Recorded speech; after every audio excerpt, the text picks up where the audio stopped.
The silence of deep space was not empty, it was heavy with anticipation. Above the green and blue planet of New Green, the sky burned. Hundreds of silver Vex ships hovered in orbit, blocking out the stars. To the people on the ground, it looked like the end of the world. The Vex Consortium was the strongest power in this part of the galaxy. They were tall, insect-like creatures with hard shells and many eyes. They believed they were the masters of the universe. They had conquered many worlds, but they had never fought a war against humans.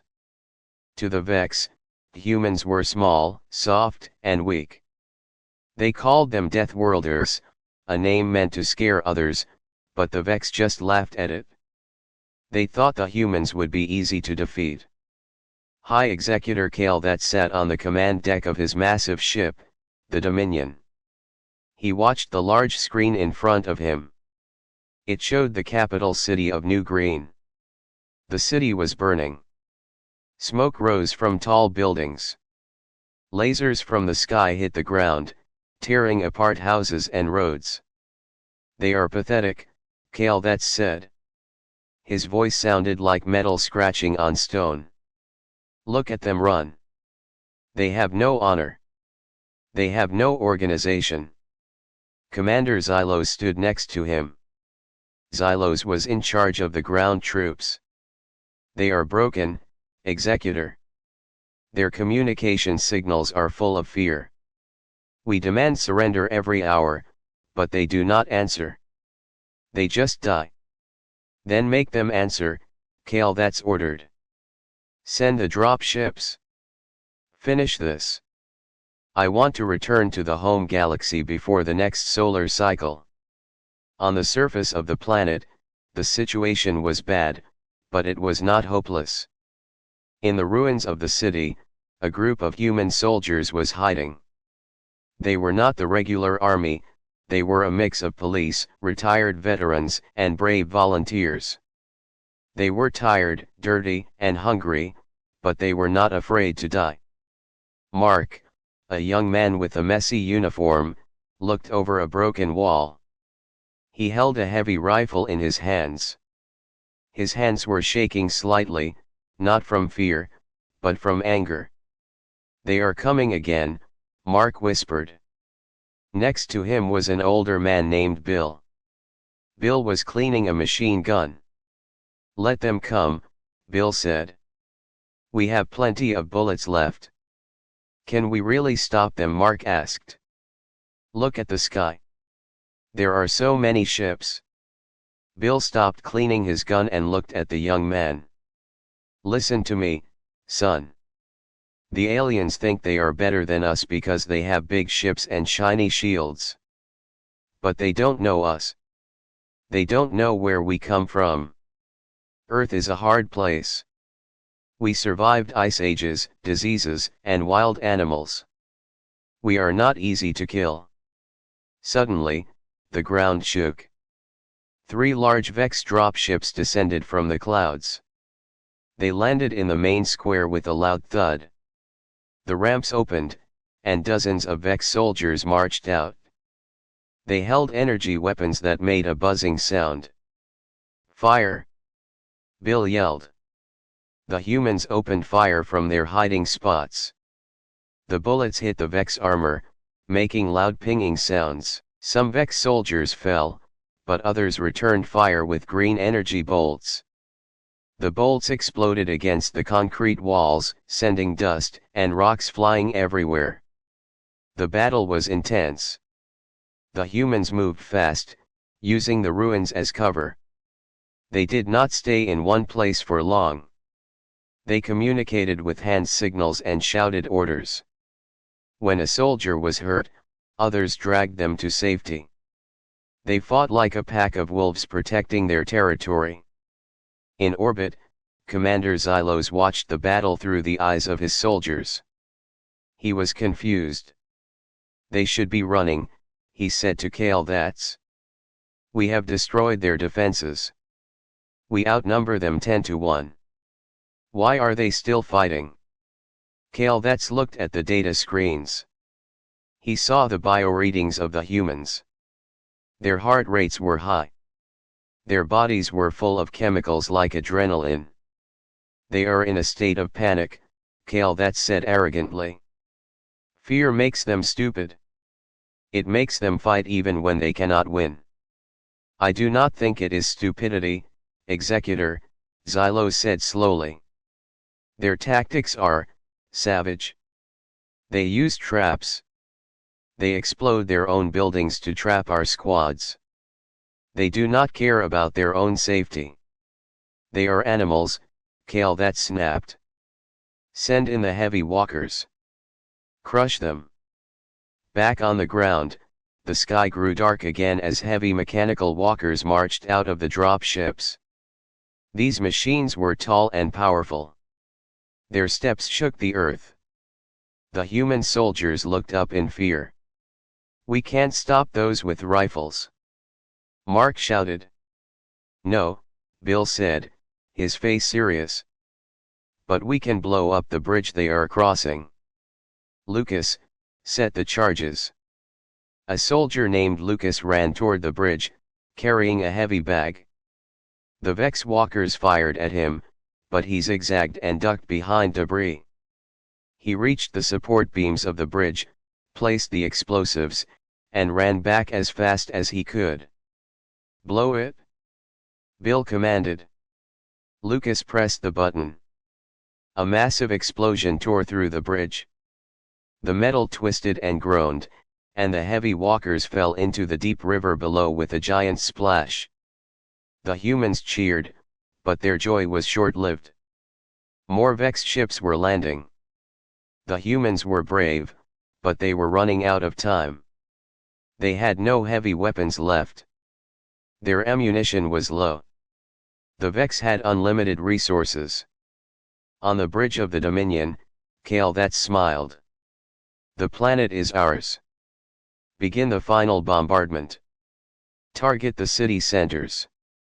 Wipe them out. Wait, Xylos said, looking at a new sensor screen. Executor, I am picking up a signal. It is coming from the edge of the system. Is it a message of surrender? Kale that's asked. No, Xylos said, his voice trembling. It is a warp signature. A large one. No, 5 large ones. 10. 20. The sensors are going crazy. Kale that's frowned. Who dares to interfere? The Galactic Council? No, they would not come here. The space in front of the Vex fleet began to twist and turn. It looked like a tear in the fabric of reality. From this tear, ships began to emerge. They were not sleek and elegant like the Vex ships. They were blocky, rugged, and covered in thick armor plates. They were painted dark gray and red. They looked angry. At the front of the fleet was a massive ship, larger than any other. It was the Aegis, the flagship of Admiral James Cole. Inside the Aegis, the bridge was busy. Crew members ran from one station to another. Alarms were ringing, but no one panicked. Admiral James Cole stood in the center, looking at the main screen. He was an older man with gray hair and a scar on his face. He had seen many battles. He wore a simple uniform, but his presence commanded respect. Report, Cole said in a calm voice. Admiral, a young officer named Noah Park said. We have dropped out of warp. We are in range of New Green. Sensors show heavy Vex presence. They are preparing to fire on the surface. Damage report on the colony? Cole asked. They are taking heavy losses, sir. But they are still fighting. The Vex control the orbit, but the humans on the ground have not given up. Cole nodded slowly. Good. They bought us time. Sir, the tactical officer, Sophia Kim, spoke up. The Vex ships are turning toward us. They are locking weapons. Admiral Cole looked at the alien fleet on the screen. He remembered the reports of the Vex.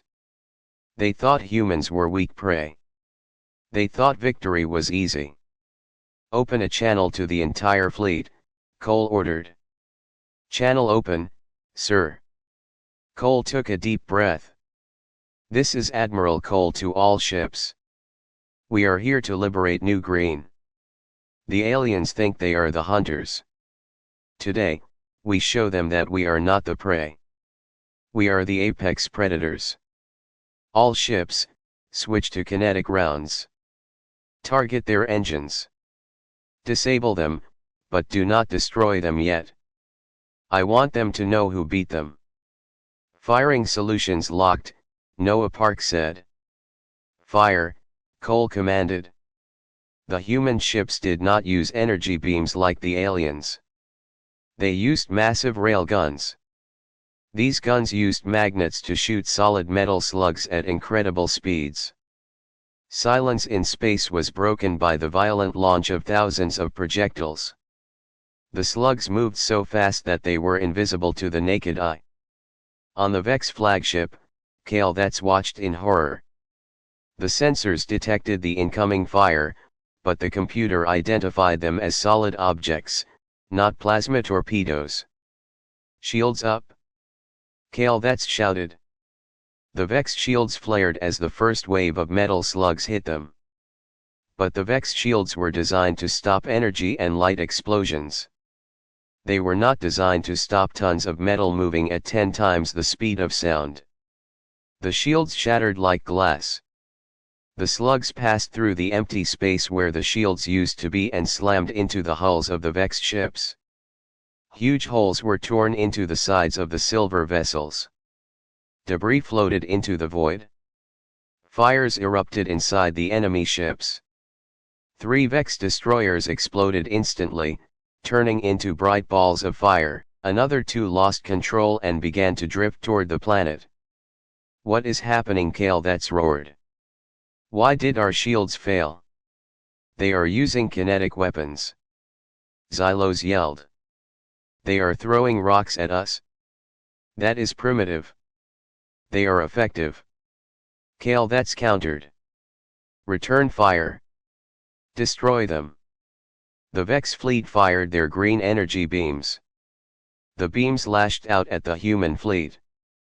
But the human ships were tough. Their armor was thick.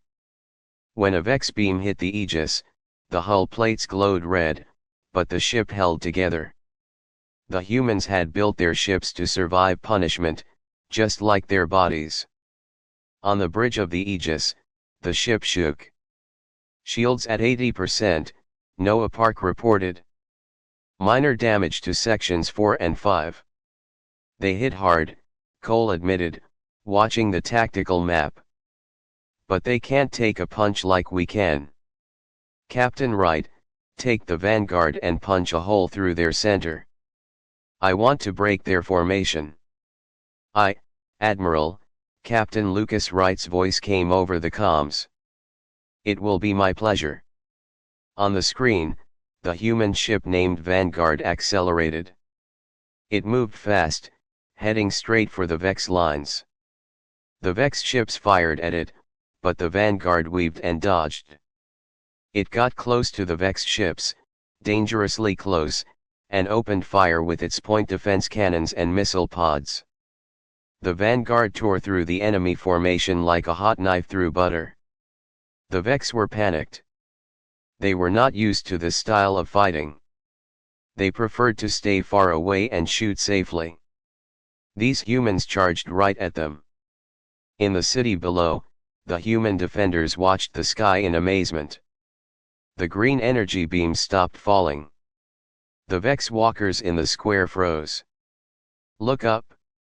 Mark shouted, pointing at the sky. The burning wreckage of Vex ships was falling through the atmosphere, creating fireballs in the sky. And among the fireballs flew the flags of the UNAS fleet.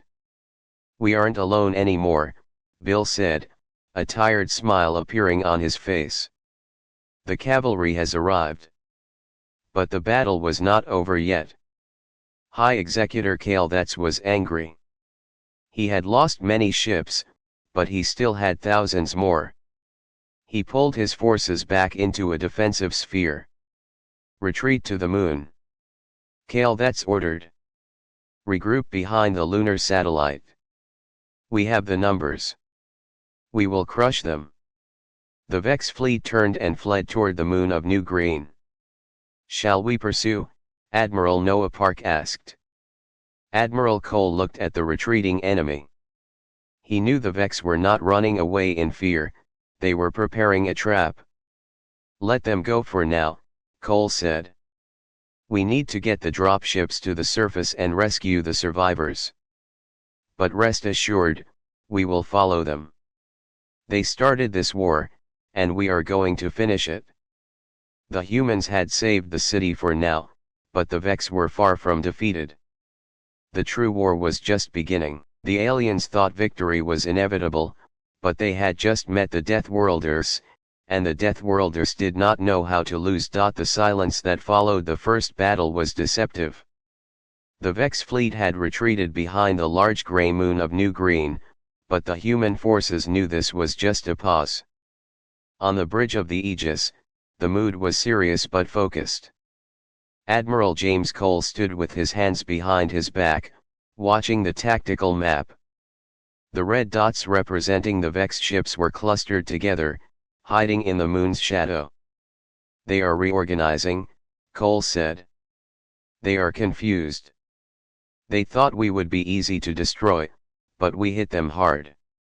Lieutenant Noah Park was typing quickly on his console. He was young but very smart. Admiral, I am reading strange signals from the Vex position. They are talking to each other on a high-frequency channel. They seem to be arguing. Captain Lucas Wright walked onto the bridge. He had been checking on the damage to his ship, the Vanguard. He looked tired but confident. Arguing, that is good. Confusion is the best weapon we have right now. Can we break their encryption? Cole asked Noah. I can try, sir, Noah replied. Their codes are based on math, but they are changing them constantly. I just need a few minutes. Do it, Cole ordered. I want to know what they are planning. While Noah worked, the rest of the fleet prepared for the next fight. Engineers moved through the corridors of the ships, fixing broken wires and welding metal plates over the holes caused by the Vex lasers. The crew knew that the Vex would come back soon. They ate quickly, checking their weapons and gear. In the mess hall of the Aegis, Dr. Liam Park, Noah's older brother, sat with a cup of coffee. Liam was a scientist, not a soldier. He looked at the data on his tablet. He was analyzing the biology of the Vex soldiers. They are fascinating, Liam muttered to himself. Physically, they are stronger than us. Their shells are tough. But mentally, they are rigid. Officer Sophia Kim sat down across from him. She wiped grease from her forehead. You sound like you admire them, she said. I admire nature, Liam corrected. But I fear what they do to us. They view us like pests. But look at the data from the ground battle. The Vex soldiers panic when things do not go according to their plan. They cannot adapt quickly.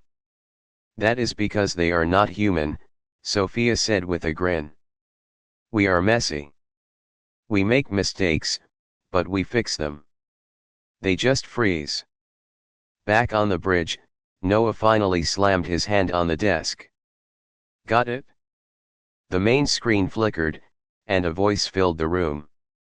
It was High Executor Kale That's. He was speaking to his commanders. The use of solid projectiles is barbaric, Kale That's was saying. Their ships are clumsy. How did they penetrate our shields? We must update the defense frequencies immediately. Do not let them get close again. Use the long-range plasma torpedoes. They are fast, Executor, another voice, Commander Xylos, replied. Our sensors cannot lock onto them for long. And they are crazy. They are not afraid to die. Fear is a tool of intelligence, that said coldly. They lack the intelligence to know they should surrender. Prepare the fleet for a full assault. We will overwhelm them with numbers. The audio cut off. Cole nodded. Just as I thought. They are going to rely on numbers and long-range weapons. They will try to stay away from our railguns. What is the plan? Admiral Captain Wright asked. We can't chase them behind the moon. If we go there, they will trap us. We don't chase them, Cole said. We make them come to us. Cole pointed to the map of the planet. We will move the fleet between the moon and the planet. We will cut off their escape route and threaten the ground troops they left behind. They will have to come through us to save their armies. It is a dangerous position, Wright warned. They can fire at us from all sides. Yes, Cole agreed. But it forces them to fight on our terms. Lieutenant Park, prepare a transmission. I want to speak to Cale. That's channel open, sir, Sophia said from the communication station. This is Admiral James Cole of the human Armada. Cole's voice boomed across the space to the Vex ships. You attacked our people. You thought we were weak. You were wrong. Retreat now, and we will let you leave the system in peace. Stay, and you will burn. For a moment, there was only static. Then, Cale replied. His voice was filled with hate. You are nothing but insects from a death world. You do not dictate terms to the consortium. We will grind your bones into dust. Have it your way, Cole said calmly. Sophia, play the music. Music, Noah asked, looking confused. Psychological warfare, son, Cole smiled. Suddenly, the open channel between the fleets was filled with a loud, heavy, distorted sound. It was a song from ancient Earth history, heavy metal music. The sound of screaming guitars and pounding drums echoed through the Vex communication channels. It was a sound of pure aggression. On the Vex ships, the soldiers recoiled.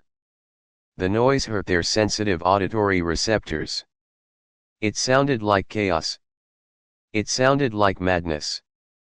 What is this noise? Cale screamed, covering his ears. It is a battle cry, Executor, Xylos said, looking shaken. They are not communicating. They are celebrating. All ships, attack.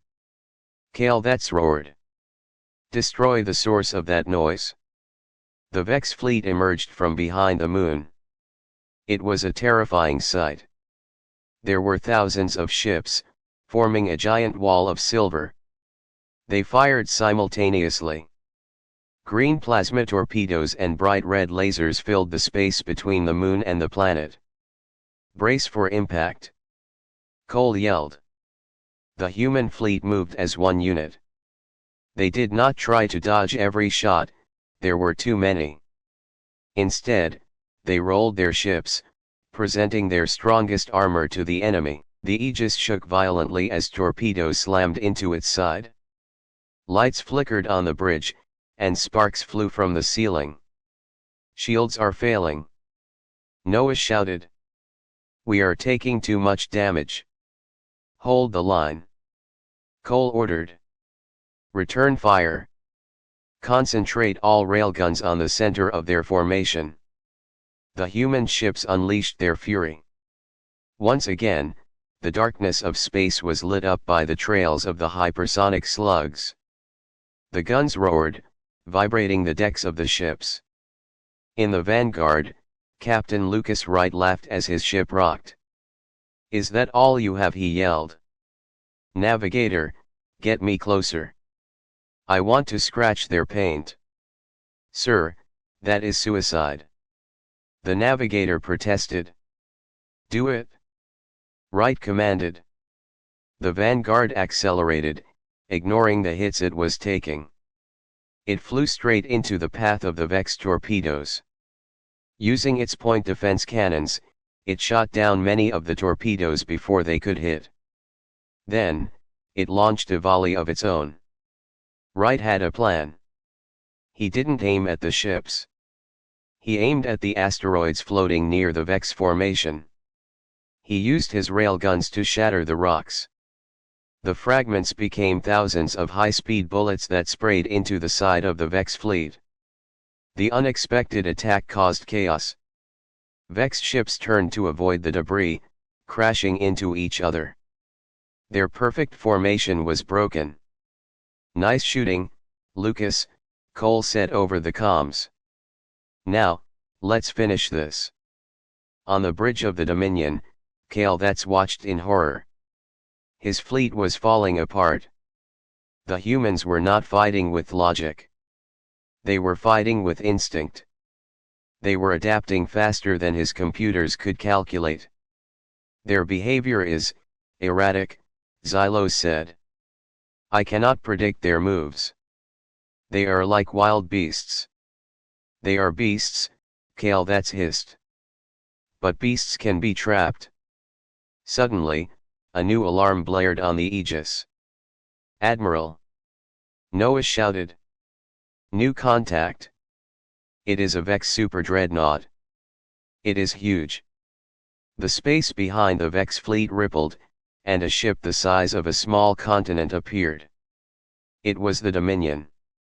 It was heavily armored and had thousands of gun ports. "That is Kale-That's ship," Cole said, his face grim. "He is joining the fight personally." The Dominion fired a massive beam of energy directly at the Aegis. It was a weapon designed to destroy planets. "Evasive maneuvers!" Cole screamed. The Aegis tried to turn, but it was too slow. The beam hit the side of the ship. The explosion was blinding. The Aegis lost power and began to drift. Smoke poured from its hull. "Admiral!" Noah cried. "We have lost main engines. Life support is failing." Cole was thrown to the floor. He stood up slowly, wiping blood from his forehead. "Report," he coughed. "We are dead in the water," Sophia said. "We can't move." "Then we fight here," Cole said firmly. But before the Dominion could fire the killing blow, the vanguard swooped in. Lucas Wright put his ship directly between the Aegis and the Dominion. "Not on my watch," Wright muttered.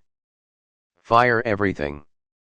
The vanguard unleashed all its remaining missiles and torpedoes at the bridge of the Dominion. The explosion created a cloud of smoke and debris. It didn't destroy the massive ship, but it damaged its sensors, blinding the giant. The rest of the human fleet saw this and rallied. They fought harder than ever. They were fighting for their admiral, their friends, and their home. The Vex, seeing their flagship damaged and the humans fighting with suicidal fury, began to waver. Their commanders hesitated. The inevitable victory they had promised did not exist. "Retreat," Xylos whispered to Kale-That's. "Executor, we cannot break them. They are too strong. Too crazy." Kale-That's looked at the screen. He saw the burning human ships, but he also saw the damage to his own fleet. He looked at the bioreadings of the enemy.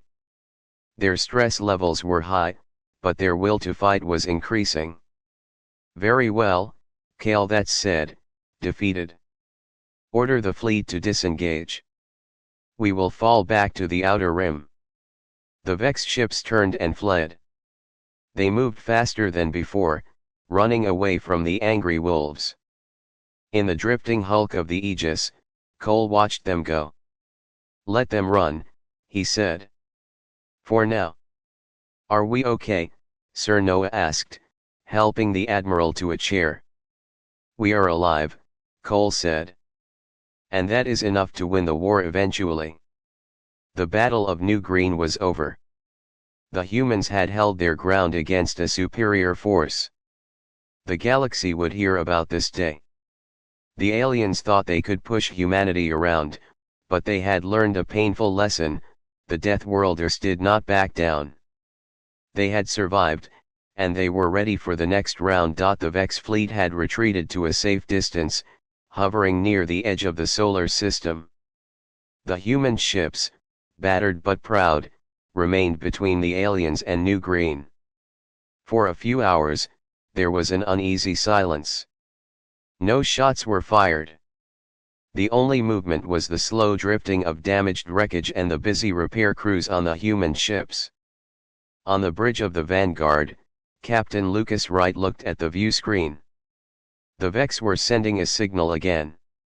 It was not an attack, but a request for communication. "Admiral Cole is unconscious in the medical bay," Lucas said. "I am in command of the fleet until he wakes up. Put them on the screen." The main screen flickered and showed the face of High Executor Cale That's. He looked angry, but his eyes showed confusion. Next to him was Commander Xylos, who looked nervous. "Human Commander," Cale That's began. "We have reviewed the battle data. Your performance was unexpected. But you are still outnumbered. Why do you continue to resist? The consortium offers you mercy if you submit to our rule." Lucas laughed. It was a dry, tired laugh. "You don't get it, do you? We don't want your mercy. We want our freedom. And we want you to leave our system."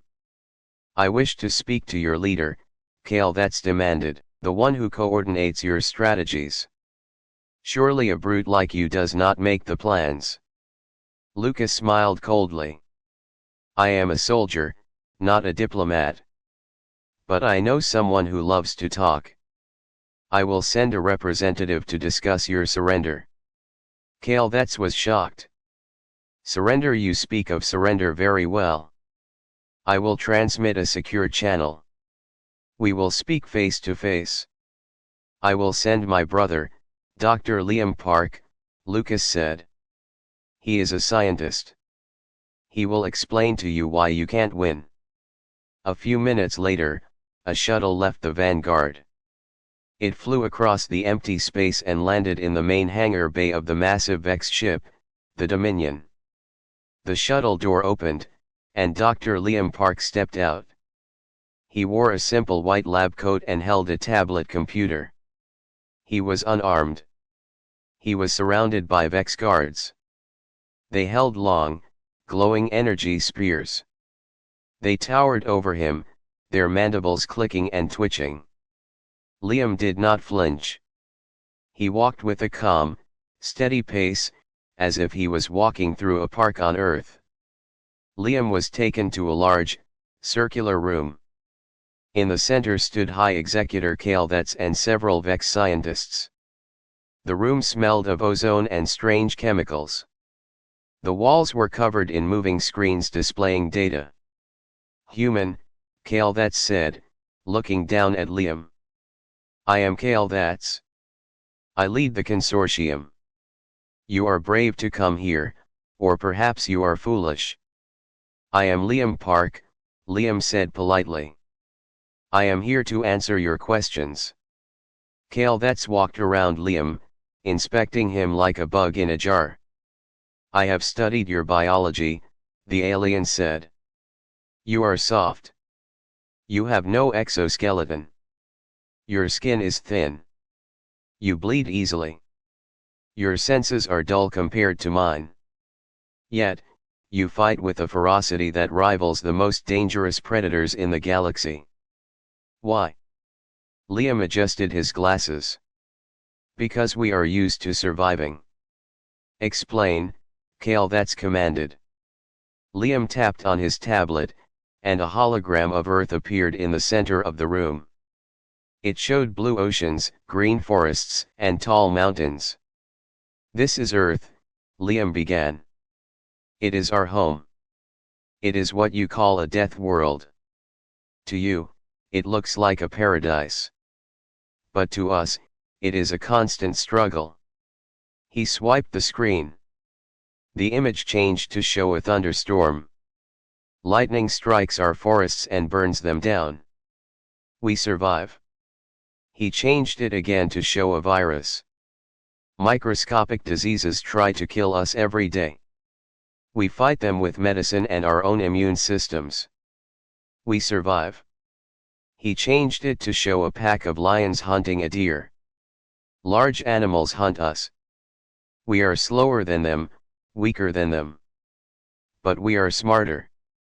We used tools, and then we used fire. We survived. Kale scoffed. This is primitive history. All races go through this. Not like us, Liam said softly. On Earth, everything wants to kill you. The weather, the plants, the animals, even the water. We evolved to endure pain. We evolved to run long distances until our prey collapsed from exhaustion. We evolved to bond together when things got scary. Liam looked Kale in the eye. You see fear as a weakness. We see fear as a fuel. When we are terrified, our bodies give us energy. It makes us faster, stronger, and more focused. We do not freeze when we are scared. We fight. Kale looked at the Vex scientists. They were whispering to each other. This is illogical, Kale said. Fear should cause panic. Panic leads to mistakes. Liam smiled. Yes, we make mistakes. But we learn from them instantly. Your tactics are rigid. You plan everything. We adapt. Look at the battle. You plan to use shields. We used solid bullets. You panicked. You didn't have a plan for that. We did. One of the Vex scientists stepped forward. The readings, the scientist said. I do not understand them. Your hormone levels, adrenaline, cortisol, they are toxic to most species. In high amounts, they should cause heart failure. In you, it creates battle madness. Call it adrenaline, Liam said. When our brothers are dying, we don't run away to save ourselves. We run towards the gunfire to save them. It is not logical. But it is who we are. Kale shook his head. You are a flawed species. You rely on emotions. We are superior because we are pure logic. If you are so superior, Liam asked, why are you talking to me instead of killing us? Kale stopped. He did not want to admit that he was afraid of the human fleet. He did not want to admit that the flawed humans had destroyed a third of his armada. We are, pausing to evaluate, Kale said stiffly. But I warn you, Doctor. We have weapons you cannot imagine. We have numbers you cannot count. We have teeth, Liam said simply. And we never let go. The conversation was interrupted by a red light flashing in the room. A Vex communication officer ran in. Executor. Commander Xylos is requesting immediate authorization to commence Operation Glassing. Liam froze. He knew that term. Glassing meant burning the surface of a planet until nothing was alive. It turned a green world into a desert of glass. What is Operation Glassing? Liam asked, his voice shaking slightly. Kale looked at Liam with a cruel smile. We are tired of this game, Doctor. We cannot defeat your ships easily while they protect the planet. So, we will remove the planet. We are charging our main solar collector on the dark side of the moon.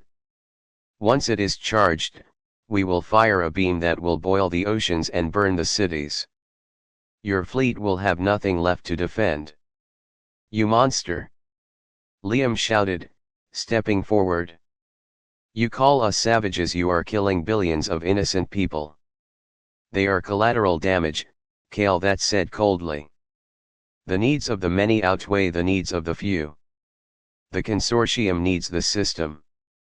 You are in the way. Liam looked at the timer on the hologram. It said charge, 45%. Time is running out, human, Kale that said. Go back to your ship, tell your commander that you have 2 hours. Then, New Green will be erased. Unless you surrender. If you surrender, we will spare the humans on the ground, but they will become our slaves. Liam stared at the alien leader. He saw no mercy there. Only cold, hard logic. The Vex did not care about beauty, or life, or feelings. They only cared about winning. I have nothing more to say to you, Liam said, turning his back on the High Executor. Take him back to his ship, Kale that's ordered. And prepare the weapon. Maximum power. Liam was escorted back to the shuttle. As he sat in the pilot's seat, his hands were shaking. He had seen the plans. The Vex were not bluffing. They were going to destroy the planet. He had to warn Lucas and the Admiral. He took off from the Dominion and flew back to the Vanguard as fast as the shuttle could go. He used the emergency channel to contact Lucas. Lucas. Liam yelled into the comms. They are not retreating. They are charging a superweapon on the moon. It's called Operation Glassing. They are going to burn the planet. Lucas's voice came back, tense and serious. I copy, Liam. We are reading a massive energy spike from the moon. It's huge. We have to stop them, Liam said. But how? They have a shield around the weapon. On the bridge of the Vanguard, Lucas looked at Tactical Officer Noah Park. Noah was typing furiously. The energy signature is off the charts, Noah said. If they fire that beam, New Green is gone. The colony will be dust in seconds. Sophia Kim looked up from her station. Sir, I am intercepting a message from the surface. The civilians know. They are panicking. But the soldiers, they are not surrendering. They are saying goodbye to their families and preparing to die fighting. Lucas slammed his fist on the console. We can't let that happen. We can't let them burn our home. But we can't get through their shields to destroy the weapon, Noah said. And our guns aren't powerful enough to punch through the moon's crust to hit the underground facility. Lucas looked at the screen, seeing the Vex fleet forming a protective circle around the moon.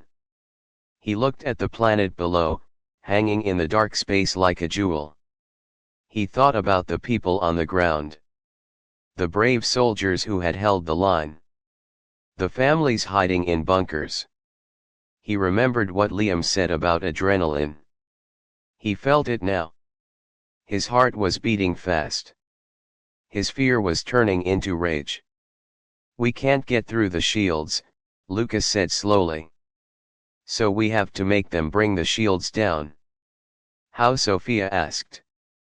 By giving them something they want more than the planet, Lucas said. By giving them the fleet. Specifically, the Aegis. Noah's eyes went wide. Sir, the Aegis is the Admiral's ship. It's basically a floating wreck right now. It has no engines. Exactly, Lucas said. It has no engines. It can't move. But it still has guns. And it has a warp drive core that is highly unstable. Liam's voice came over the comms again. Lucas, don't do what I think you are doing. The Aegis is dead in the water. If you send it there, it's a suicide mission. It's the only way to distract them, Lucas said. They are obsessed with destroying the flagship. If the Aegis charges the weapon position, they will focus all their fire on it. They will lower the planetary shield to shoot it. That gives us a chance to hit the weapon with the rest of the fleet. Who will pilot it? Noah asked. I will, Lucas said. Captain, you can't. Noah protested. I'm not asking for permission, Noah, Lucas said firmly. Admiral Cole is hurt. I am the senior officer. This is my order. Prepare the Vanguard for a rescue mission for the Aegis survivors. I will fly the Aegis into the heart of hell. The bridge went silent. The crew looked at their captain. He was not a tall man, and he was not a handsome man. But right now, he looked like the giant that aliens feared humans to be. Let's get to work, Lucas said. We have a planet to save. The Vex weapon on the dark side of the moon hummed with a terrifying power. Deep inside a crater, a giant lens made of crystal and metal was gathering energy from the Vex ships. The energy was bright purple and violent. It was getting ready to unleash a beam that would burn the atmosphere of New Green. The clock was ticking. On the surface of the planet, people looked up at the sky in fear. They could feel the static electricity in the air. On the bridge of the Vanguard, the mood was tense but determined. Captain Lucas Wright stood in front of the crew. He had made his decision. He looked at Noah Park and Sophia Kim. I am leaving the Vanguard, Lucas said. Noah, you are in command of the fleet. Do not engage the Vex fleet directly. Wait for my signal. But Captain, Noah started to say.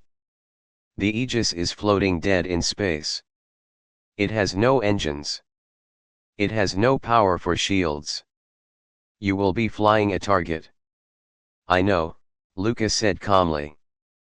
But they hate the Aegis. They see it as the symbol of our resistance. If I fly that ship straight at them, they will panic.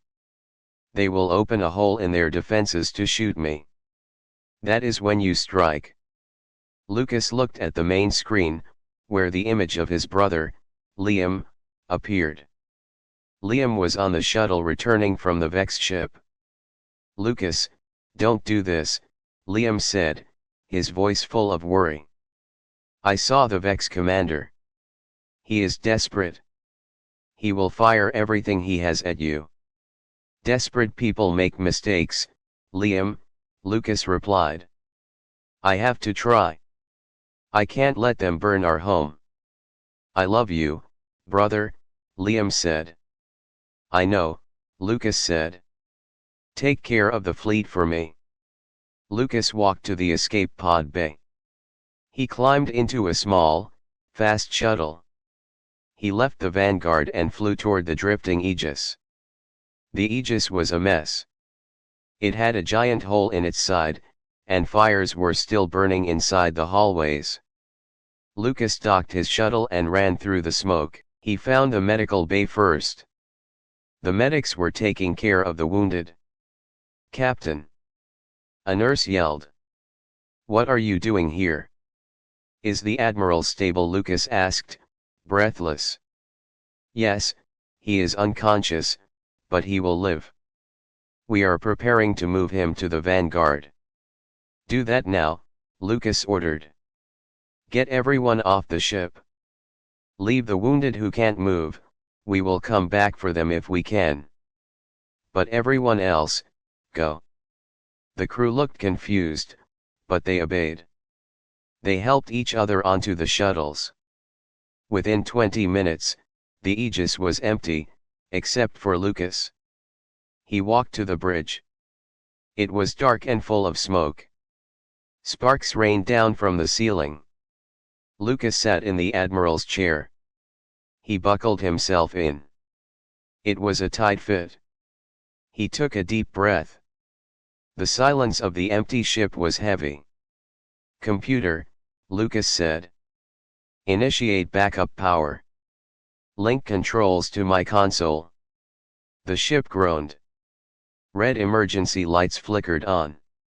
The screens came to life, showing the view of space and the Vex fleet. Lieutenant Noah, Lucas spoke into the comms. I am on the bridge. I have control. Lucas. Noah's voice was sad. The energy spike from the moon is at 90%. They are going to fire in 10 minutes. That gives me 10 minutes to be a nuisance, Lucas said. Here I go. Lucas pushed the throttle forward. The Aegis did not have its main engines, so Lucas fired the emergency thrusters.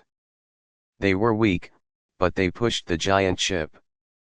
Slowly, the Aegis began to move.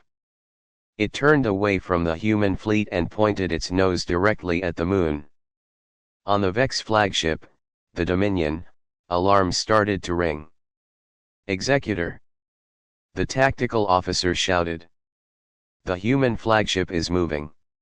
It is on a collision course with the superweapon. High Executor Kale looked at the screen. He could not believe his eyes. That ship is destroyed. How is it moving? It is on a suicide run, Commander Xylos said, sounding scared. They intend to crash into the weapon and disrupt the charge. Destroy it? Kale screamed. Fire everything. Do not let that ship get close. The Vex fleet turned their attention away from the planet and toward the Aegis. Hundreds of green lasers and plasma torpedoes filled the space. They all flew toward Lucas. Inside the Aegis, Lucas gripped the controls. The ship shook violently as it was hit again and again. The shields were gone, so the weapons hit the metal hull directly. The sound was deafening, like thunder inside a metal can. Hull integrity at 40%, the computer said in a robotic voice. I know, I know. Lucas yelled. Just hold together a little longer. He dodged as best as he could, but the Aegis was too big and too slow. A torpedo hit the rear of the ship, tearing off the engines. Engines gone, the computer reported. Lucas smiled. I don't need engines. I have momentum. He pushed the thrusters to maximum. The ship was now just a giant projectile. It was gliding through space on a direct path to the moon. Captain, the Vex are opening a shield. Noah's voice came over the comms. They are lowering the defense shield around the moon so their own ships can get a clear shot at you. That's the opening. Lucas shouted. Noah, now. Fire the nukes. In the safety of the Vanguard, Noah Park took a deep breath. His hands were shaking, but he remembered Lucas's bravery. He pushed the big red button. The human fleet, which had been hiding behind the debris field, revealed itself. They had been waiting for this exact moment. As soon as the Vex lowered their shields to shoot the Aegis, the human ships fired. Hundreds of nuclear missiles flew from the human ships. They were not aiming at the Aegis. They were aiming for the gap in the shields, the small hole the Aegis had created. The missiles flew through the hole in the Vex defenses. They zoomed past the Aegis and streaked toward the moon. No. Kale screamed. Close the shields. Intercept the missiles. But it was too late. The missiles were too fast. They hit the Vex weapon on the moon. The explosions were silent in space, but the light was blinding. The crystal lens shattered into a million pieces. The underground base collapsed. The purple energy stored in the weapon exploded, creating a massive crater on the surface of the moon.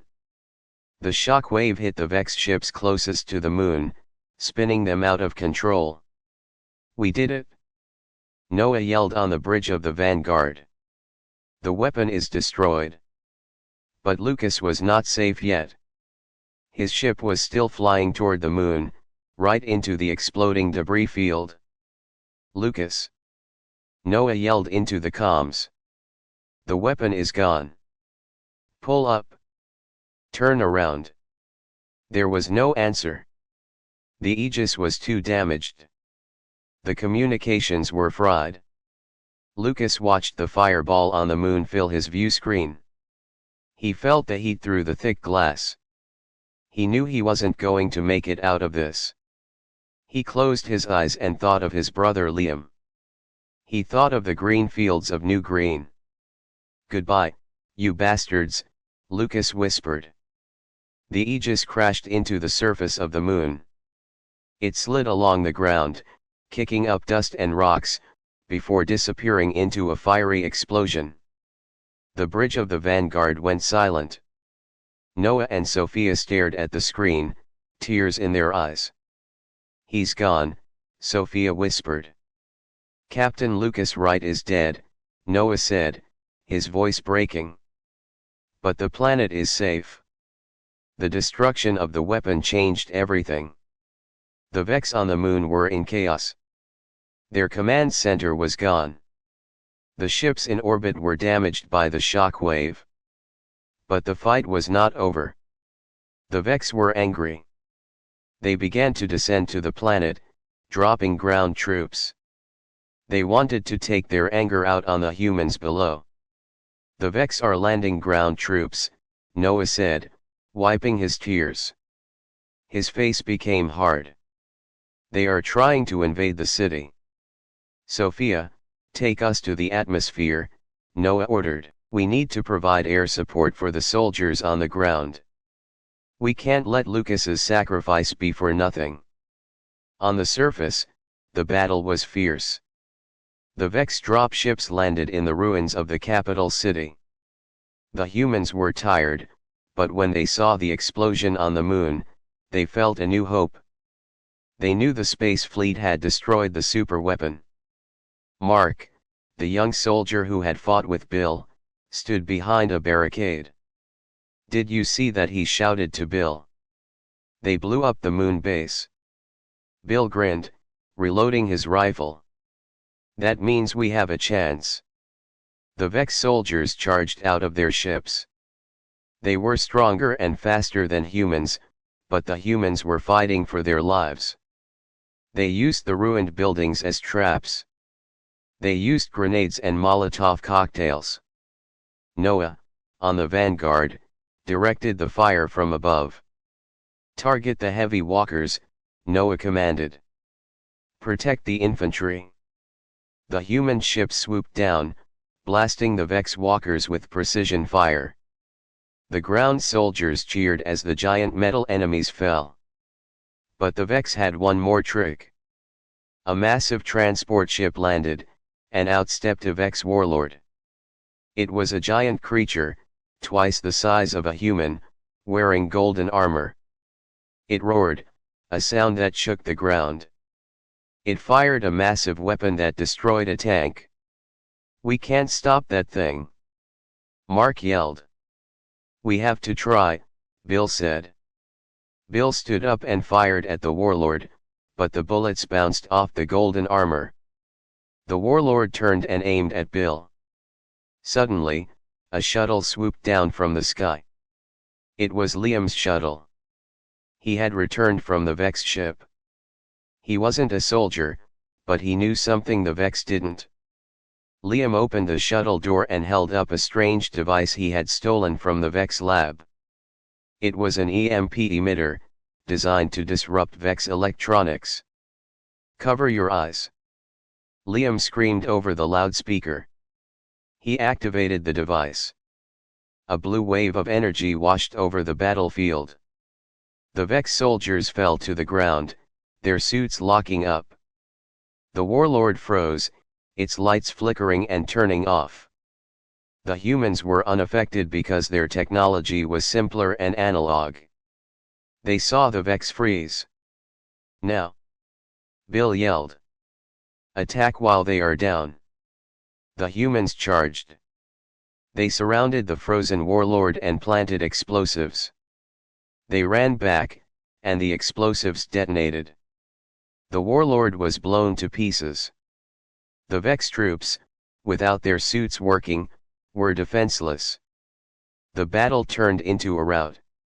The Vex retreated back to their ships, but the Vanguard and the human fleet chased them away from the sky. New Green was saved. The smoke cleared, and the sun began to rise over the ruined city. The humans were battered, bleeding, and tired, but they were alive. Noah Park looked down at the planet from the bridge. He remembered Lucas, and he knew that the victory belonged to everyone who refused to give up.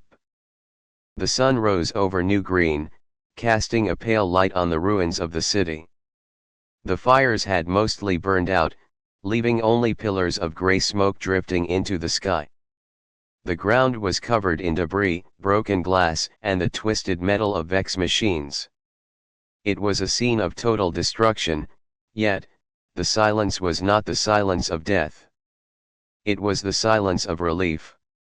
In the center of the Capitol Plaza, a group of human soldiers sat on the steps of a destroyed fountain. Mark was wiping blood from his face with a dirty cloth. Bill was trying to fix a jam in his rifle, even though the fighting was over. They were exhausted. Their uniforms were torn, and their eyes were red from lack of sleep. But they were alive. Above them, the sky was clear of Vex ships. The alien fleet had retreated to the edge of the solar system, humiliated and broken. On the bridge of the Vanguard, the mood was somber. Noah Park stood at the main console, looking at the tactical map. The red dots of the enemy were moving away, leaving the system. They were running. Noah wanted to chase them and destroy every last ship, but he knew they didn't have the firepower left. The human fleet was barely floating. Sophia Kim walked up to him and placed a hand on his shoulder. "It is over, Noah.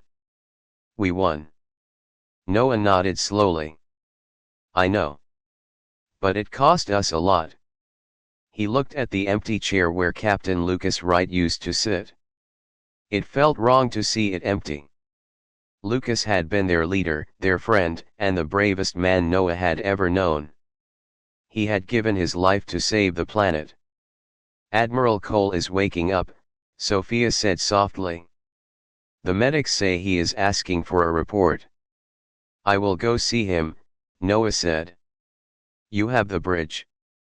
Noah left the bridge and walked down the quiet corridors of the ship. Usually, these halls were busy with crew members running back and forth. Now, they were empty, as most of the crew was resting or helping with the rescue efforts on the ground. When Noah reached the medical bay, he saw Liam Park sitting outside. Liam looked tired, but his eyes were bright. "How is he?" Noah asked his brother. "He is strong," Liam said. "He is asking for Lucas."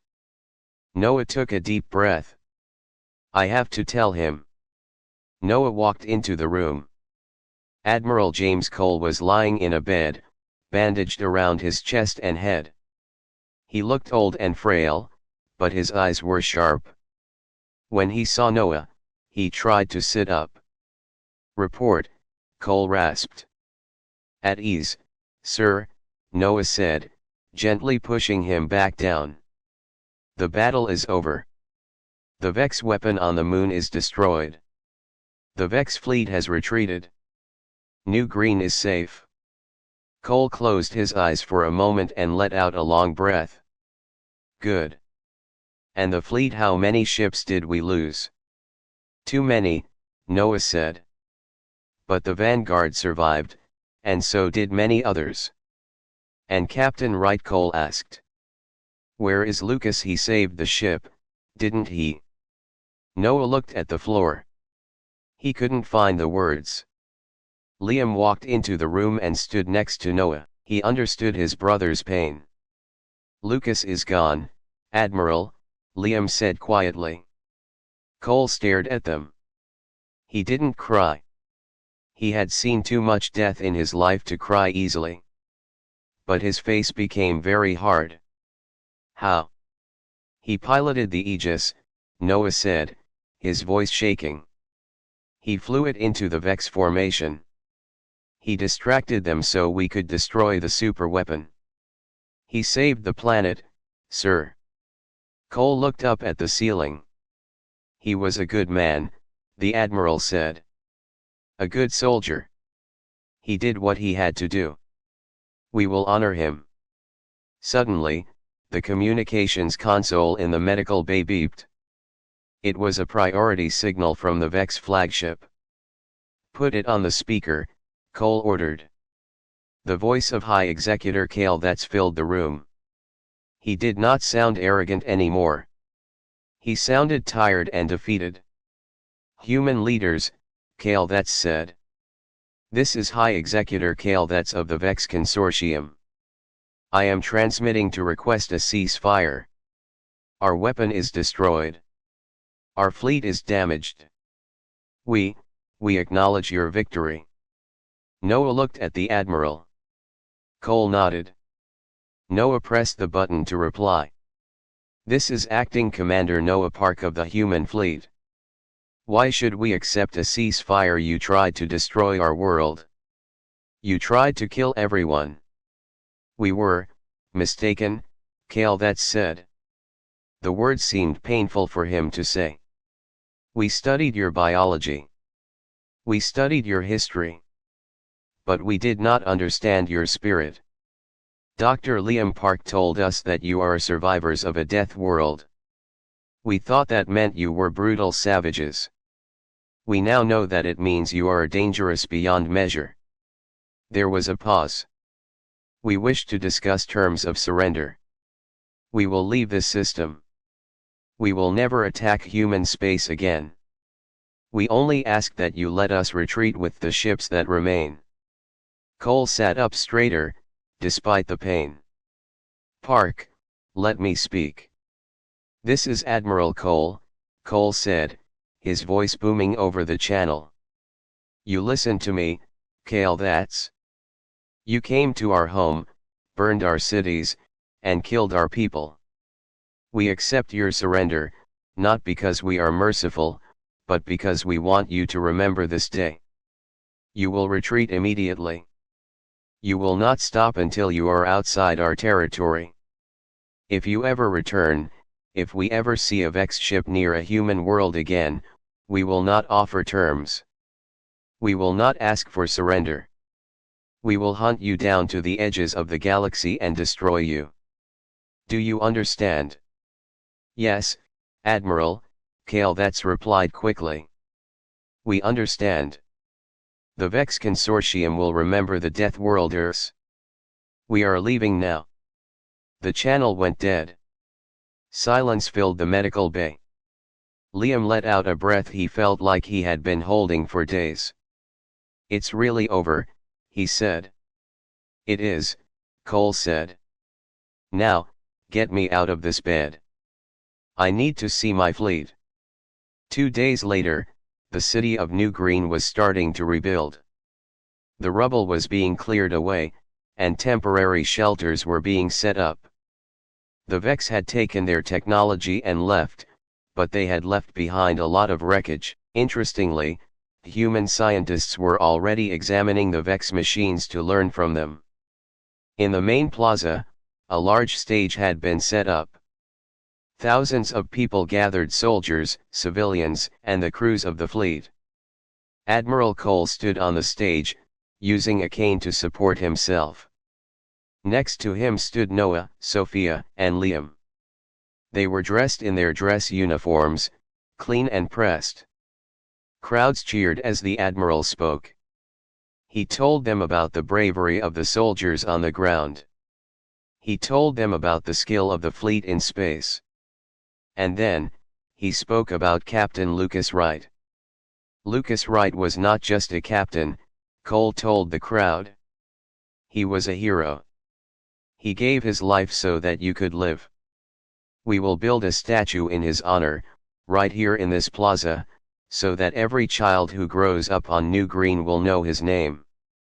He showed the galaxy that humanity does not back down. Mark and Bill stood in the front of the crowd. They listened quietly. Bill wiped a tear from his eye. He saved us, Bill said. That crazy pilot saved us all. He was a Deathworlder, Mark said proudly. Just like us. As the ceremony ended, Noah stood on the stage and looked out at the horizon. He saw the sun setting, casting a beautiful orange glow over the recovering city. He thought about the future. The galaxy was a big place, and there were other enemies out there. The Vex were just one of many races who might underestimate humanity. But Noah wasn't afraid. He knew what humans were capable of. They came from a dangerous planet. They were tough, adaptable, and relentless. They had fought a superior enemy and won. Noah looked at his brother Liam. "What do you think the galaxy will say about us now?" Liam smiled. "I think they will say, 'Do not anger the humans.' I think they will realize that Earth is not a planet to be trifled with. They will realize that we are the apex predators." Sophia walked up to them. "The Admiral is asking for us. We have a lot of work to do. We need to repair the fleet, and we need to send a message to Earth Command." "What will the message say?" Noah asked. "It will say, 'New Green stands tall. We are waiting for the next battle.'" Noah looked up at the sky. The stars were coming out. Somewhere up there, among the stars, other civilizations were watching. They had seen the battle. They had seen the Vex defeated. The story of the battle would travel fast. It would become a legend. It would be a warning.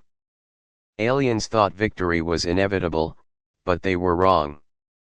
They had met the Deathworlders, and they had learned the hard way that humanity never surrenders. Noah turned and walked toward the command center, ready to serve his people. The war was over, but the legacy of the human Armada had just begun. They were the guardians of their world, the wolves of the stars, and anyone who came to take their land would have to go through them first.